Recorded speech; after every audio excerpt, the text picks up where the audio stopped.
అందరూ ఎలా ఉన్నారు? నేనైతే ఇలా ఉన్నానండి. చాలా పెయిన్స్, చాలా స్ట్రగుల్స్ అండి. భరించలేకపోయాను. ఫస్ట్ టైం కదా లైఫ్లో. ఆపరేషన్ అంటే చిన్న చితుక ఆపరేషన్ కాదండి. రైట్ సైడ్ కిడ్నీ పూర్తిగా తీసేశారు. దేవుడి దయ వల్ల బతికి బయటపడ్డాను. నాకు దేవుడి మీద కోపం లేదండి, నిజం చెప్తున్నాను. దేవుడి మీద కానీ, నా కన్న తల్లిదండ్రుల మీద కానీ ఎవ్వరి మీద కోపం లేదు. వాళ్ళ దయ ఉంది కాబట్టే నేను ఇలా ఈరోజు బతికి బాగున్నాను, మీ ముందు ఇలా మాట్లాడుతున్నాను అని కొంచెమైనా నాకు దేవుడి దయ ఉందని సంతోషం ఉంది. ఈ ఒక్క విషయంలో అసలు డాక్టర్స్ బతకరన్నారండి. ఛాన్సెస్ చాలా తక్కువ, ఈ అమ్మాయి బతకదు అన్నారు.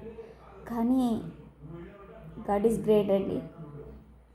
ఇదయ్యే మా అమ్మ నాన్న విషయంలో, నా తమ్ముడి విషయంలో దేవుడు చూపించుంటే ఇంకా బాగుండేది. నేను ఈరోజు అనాథన అయ్యేదని కాదు. అనాథ అంటే అమ్మ నాన్న లేకపోతే అనాథ కాదండి. 100కి 200% చెప్తున్నాను. అమ్మ నాన్న లేకపోతే అనాథలు ఎవ్వరూ కారు. అయిన వాళ్ళు పట్టించుకోకపోతే వాళ్ళు అనాథలు అవుతారు.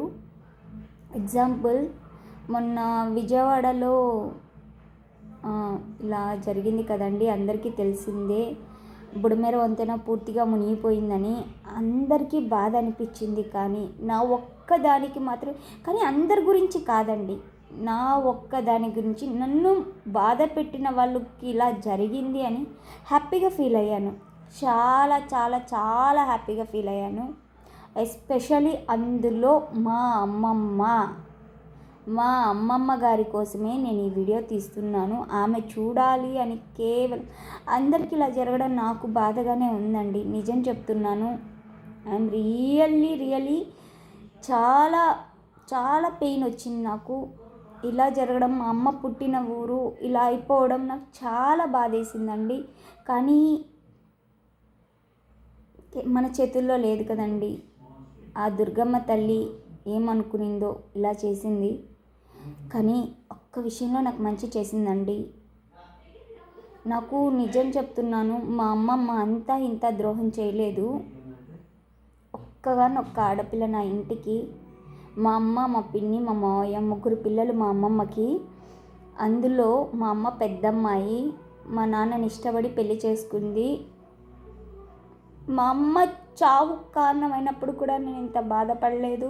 మా నాన్న ఉన్నాడు, నా తమ్ముడు ఉన్నాడని నేను చాలా హ్యాపీగా ఉండేదాన్ని. తమ్ముడు నాన్న దూరమైనప్పుడు కూడా నన్ను ఎప్పుడు, మా అమ్మ చనిపోయినప్పటి నుంచి ఇప్పటి వరకు కూడా ఎప్పుడు పిలిచి ఒక గ్లాస్ నీళ్ళు కూడా ఇవ్వలేదు. ఆస్తి కావాల్సినంత ఉంది, కానీ ఎప్పుడు గ్లాస్ నీళ్ళు కూడా ఇవ్వలేదండి.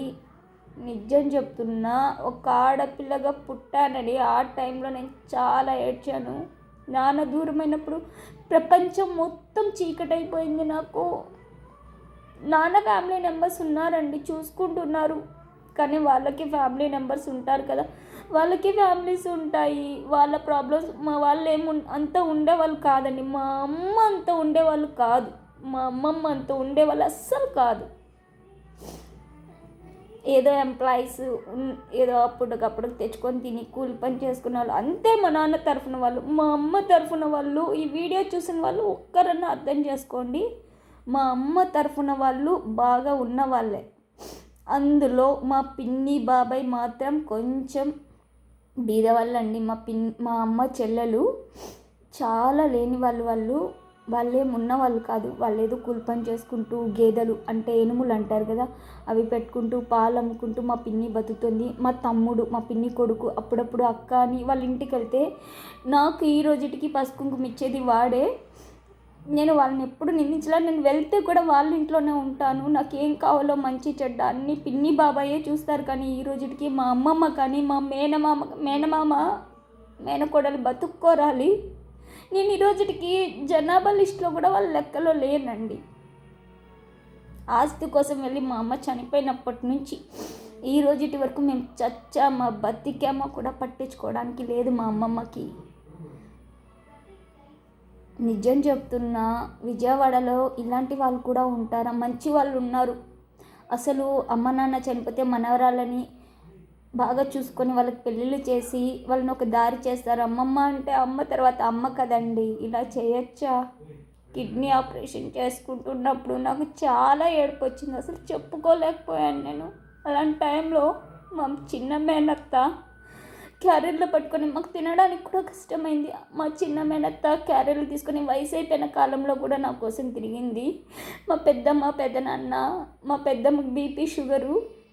ఆ టైంలో కూడా పెద్దమ్మ నేను ఏడిస్తే అంత రాత్రిలో ట్రైన్ ఎక్కొచ్చేసింది. అప్పుడు ఎవరండి ఉన్నవాళ్ళు, ఎవరు లేని వాళ్ళు?